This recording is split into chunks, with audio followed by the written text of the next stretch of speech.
How long have you been blogging?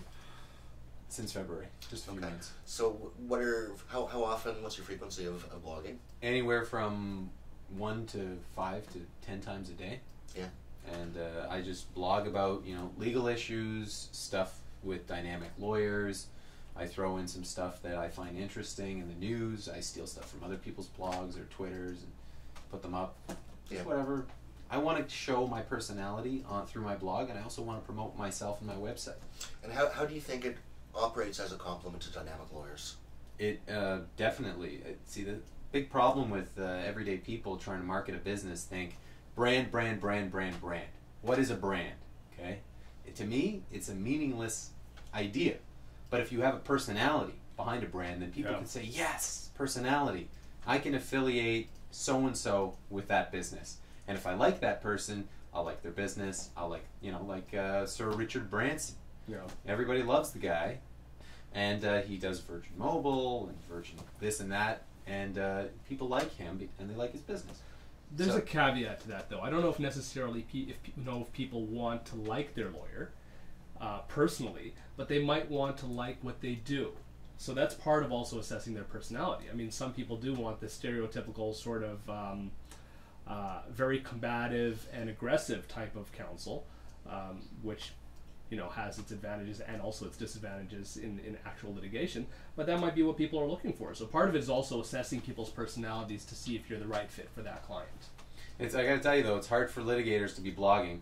They don't want to put themselves out there. They don't want their opposition to know about them. They don't want judges to have preconceived notions about them. It's really tough. And Garry, you're a litigator. As a litigator, this is news to me. Really? The litigators I talk to, they're really afraid of putting themselves out there. Well, they probably would be afraid of putting themselves out there if they practiced real estate law as well. They don't understand the medium. They don't understand the point of doing it. And I think that the legal profession has an awful lot of adjustment to do in terms of how public we have become via the internet.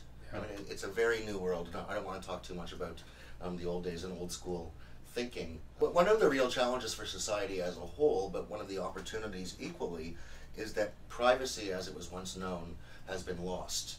And while I understand that some people might have a concern about having too much information out there, the reality is that today people are looking for information, and if they can't find it, they're very likely to go somewhere where they can find the information and get a sense of who they're dealing with. The world is rapidly moving to one where online searching is the norm, and those who don't find themselves online are probably losing a lot of opportunity because there are clients who want to know who they're dealing with, and if they can't find it out, they're not going to go there. And there's a distinction, though, as well between privacy and professional information. So you can still be, I think, in my opinion, relatively private about things you want to be private about. But it is good to know that you're doing this professional activity, giving a talk at this conference, doing something that does demonstrate your competence in the field of your practice. But I think beyond that, Michael's talking about using blogs and other similar types of sites online as a way of expressing personality, of augmenting simply the professional and competence-related aspects of the personality, but also introducing yourself quite a bit. It's something I do in my blog. I've never, well, I'm sure there are many people who disagree with many things I write. I've never encountered anybody who said, I don't want to deal with you because you blog. Yeah. I want to know from you, Garry, what is the cutoff from where you write personal stuff to, you've taken it too far. You're using Twitter and Facebook and your blog too far. You're telling people, like what Omar was saying, too much about you, and it goes beyond professionalism. Where is that line? It really varies because I think that my blog is a combination of political commentary, reports and updates about developing legal news, but occasionally it's just something very, very light. So can I glean a lot of your personality by reading your online commentary? Well, Wise Law blog? Yeah. www.wiselawblogspot.com. Yeah. Read it and you tell me. Okay. No, I mean seriously. That's the plug right there, by the way. I'll give you an example. I went to Cuba, I twittered about it, and when I got back, I twittered on back. Now that's personal, had nothing to do with anything, but when I got back, a whole bunch of people said, They emailed me, said, "Oh, I noticed that you're back. Let's get together for lunch."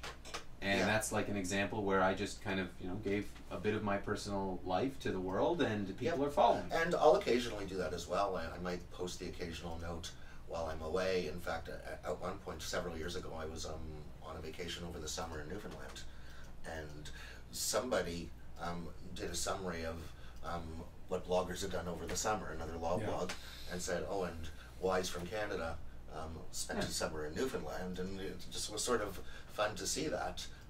But if I blog remotely, I'll almost always say where I'm blogging from. And Omar, I'm sure you blog, like, you're in BC, you're in the US, and people may want to hook up with you now that they know that you're over there. Well, I do that quite deliberately for that reason. Right. And yes, I mean, everywhere I go now, because of social media especially, you have these networks pretty much every corner, at least in North America. But also, over time, I'm also building this network around the world. So for me, it's quite deliberate. But again, there's limits as to what I'm doing there as well. And it's a balance in looking at what your needs are and also what your privacy concerns are, and removing that from the equation. Have you found, since you started blogging, that your style has changed? You've become more personal and more open in your writing style, or that your voice has emerged? I think I have different voices, as we all do. So there's times when, there'll be very short posts, just a few sentences, and other times when I feel like having not quite a rant, but I think it's very well thought out, well researched piece which is going to go on extensively, and people are looking for both, so it's not going to be one or the other. I had a rant the other day. I'm not particularly fond of paying for advertising, so I went off on a rant just because I was being, I'd say, somewhat harassed by online, search engine optimization service providers, and I just wrote a blog and it said, "Why Yellow Pages sucks." Sometimes I'll just blog about, here's the latest development, or here's something in the news, or here's a cool recipe for cooking that I tried out the other day. I want to show some of my personality so people can say, hey, that guy, we share a common bond. That movie did suck. I just want to add, since you're on the topic, I have two personal bones to pick with these advertising, marketing, search engine optimization organizations that not infrequently call my office to talk to me and try and sell me things. Yeah. Gary, have you ever paid for online advertising? No. Wow. Number one, if you're going to call me and try and sell me something for my blog, please read my blog. Read mine too. Yeah? Read mine too. That would make sense. And beyond that, do a couple of appropriate Google searches, because when you call me and say that we can improve your position remarkably, you'll jump up 5,000 places overnight. I'm thinking when you're already top 10. when you're already at number one or number one or number 3, can you do that? So that's really my first bone to pick. Okay. The second bone to pick, and this one I've come close to making reports about, are the companies. I don't know if you've experienced this. The companies that call you and say, we're an affiliate of Google, and we're here to help you to benefit from our search engine.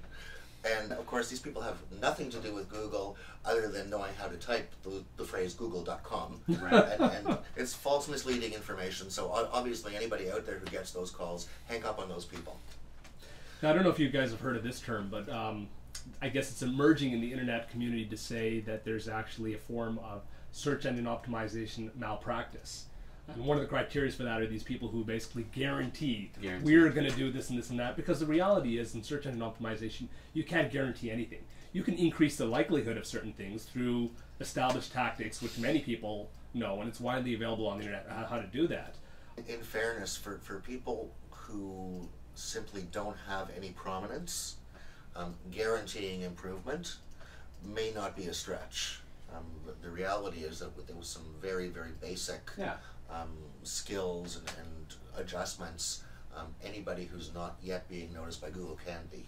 Yeah, so that's true. To some extent, those who might guarantee that you're going to be in the top 10 within a week, probably beware of.